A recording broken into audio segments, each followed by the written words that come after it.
Hi everyone, I am Claudia Johnson and I am the founder and owner of Laleo Bilingual Therapy. And Laleo exists to support and empower bilingual children, their parents who are raising them, and the educators who are supporting them in their journey of language development. First of all, I want to thank you for taking time out of your busy schedule and busy life to come learn with me. I don't take that for granted, and I sure hope that I don't waste your time today. If you would like to know a little bit about my professional background, you're welcome to go to my website, laleotherapy.com. There is a section where I describe my credentials, and then there's also a section where I talk about my personal experience raising bilinguals and how I use that for my mission to support other families. So our topic for today is bilingual intervention, how to support the home language even when you don't speak it.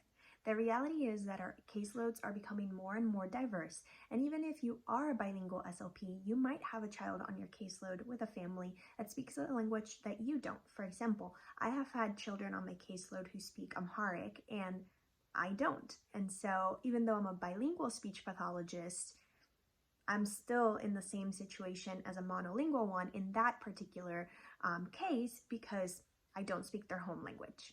Of course, it would be ideal if we could find a speech pathologist who spoke the home language for every student in the world, but that is not a realistic expectation every single time. So ideally, if you are not able to find someone who can support the family in their native language, then you would tap into resources like using an interpreter for your evaluations and your treatment. Now, if that's also not a possibility, then these are some steps that you can do, some things that you can consider as you're supporting the family through this bilingual language development journey. I don't want to make any assumptions about what you do or don't know about this topic, so let me just quickly cover 5 basic facts about bilingual speech and language development. Fact number 1. Bilingualism does not cause delays. 2. If a bilingual child displays delays, intervention should not be delayed. 3. Delays need to appear in both languages. 4. A child should be given credit for a skill if it appears in either language. And last but not least, most important, children diagnosed with delays or disorders can continue to be bilingual. So please don't encourage families to stop using one of the languages. I have this resource available on my website, and one of the pages on it includes a handful of sources for each fact. The fact sheet is available in both English and Spanish. My hope and goal in sharing those facts is that you as a clinician would feel confidence in proceeding with bilingual intervention, and also you would be able to bring that information forth to the parents who are at times very cautious, reserved, and afraid of continuing on to teach their home language to the child in light of the delay or the disorder. There are many reasons why supporting the home language is very important for the child and for the family, and so we'll just cover a couple today.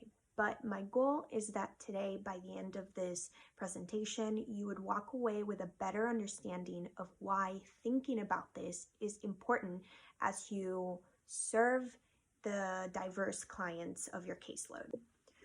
One of the most impactful facts that I have read when looking at research for our kiddos is this. There's evidence to show that young minority language learners with impaired language systems, so that's the kiddos we serve, are even more vulnerable than unaffected bilingual peers, so typically developing bilingual peers, to loss or early plateaus in their home language if it's not supported.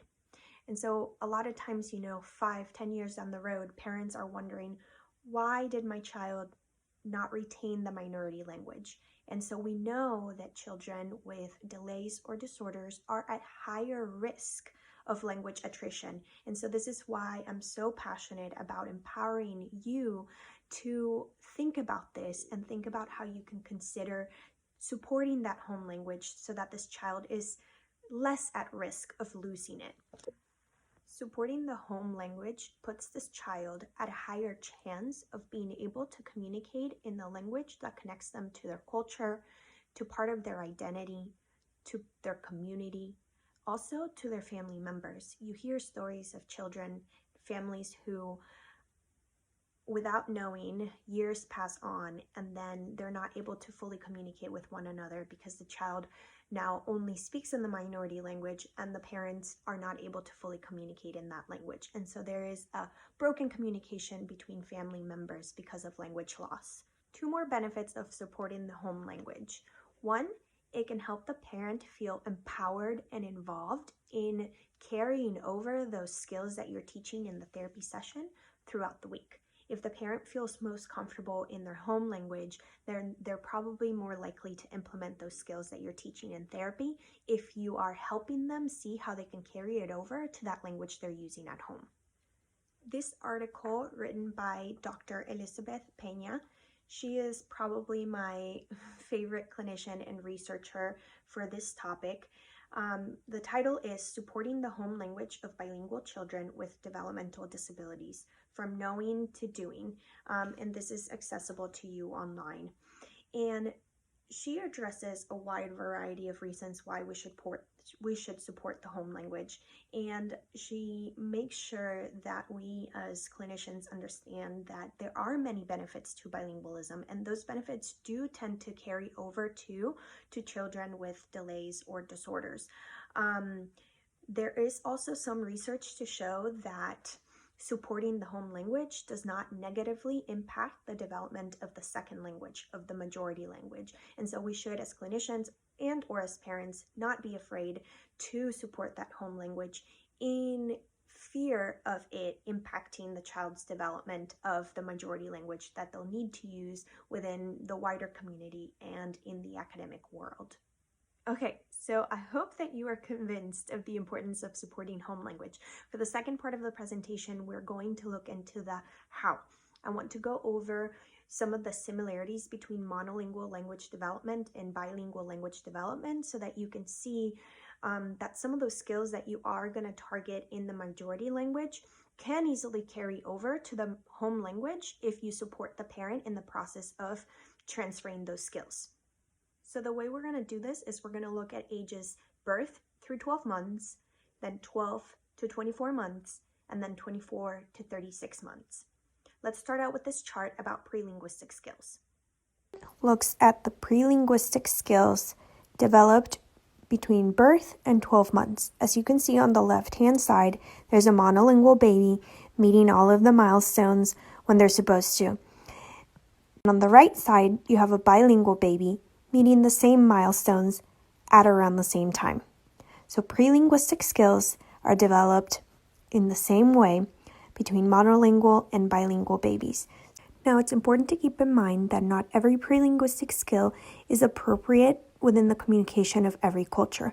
For example, pointing might be appropriate in one culture, but might not be appropriate in the other. So I encourage you to look those up.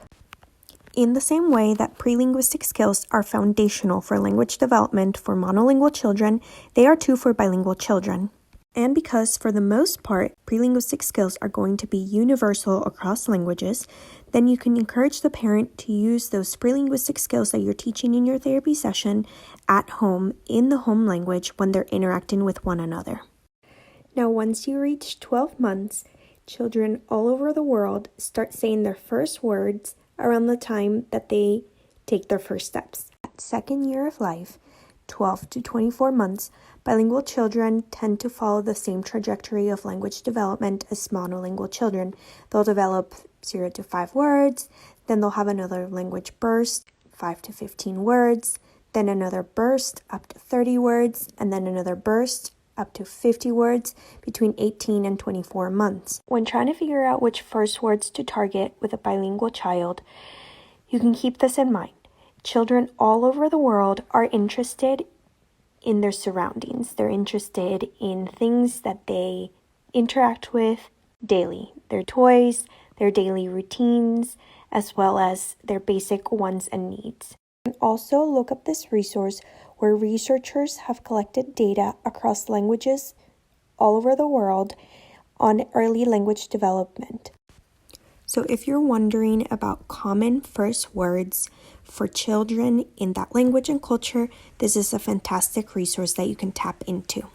Then from 24 months on, children all over the world show similar development patterns in 2, 3, and 4 word phrases. These are some of the common purposes that children around the world and across cultures use during early phrases. So you can use these ideas as a starting point for your therapy. All right, I'm back. So once you get to that point and the child starts using more complex sentences, it is important to keep in mind that languages do differ in their syntactic structures. So the grammatical features and combinations of one language may not be the same as another.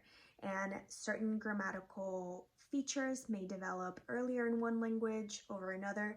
So once you get to that point, it's important to really do your research, consult with the internet or with other clinicians who are familiar with those particular languages that you are working with. Okay, so as you can see, there are a lot of similarities between monolingual language development and bilingual language development early on. For early intervention. And so that's encouraging that the skills that you're targeting in the majority language can transfer over to the minority language. It's just not going to happen magically. So it's our role as educators, as professionals, to know the evidence and then empower parents with it so that they can feel confident in carrying those skills over into the home language. So one of the most practical tips that you can take away from this is to sit down and really think about how you may encourage the parent to work with you as a team in fostering those language skills that you're teaching the child in the majority language, but in the home language. Perhaps you can encourage the parent to do so during the therapy session. You teach the skill, you model it in the majority language, and then you have the parent practice it in the home language right in front of you, even if you don't understand. And then, of course, have a little debriefing session at the end of the session to talk about how they may incorporate that skill that you targeted, throughout the week as they're fostering that language, home language, because we know that the more we support that home language, the higher chance the child has to develop it and retain it, and the better that their second language acquisition will be. Okay, so that's it for today. Thanks for sticking around. I hope that you learned some new information today.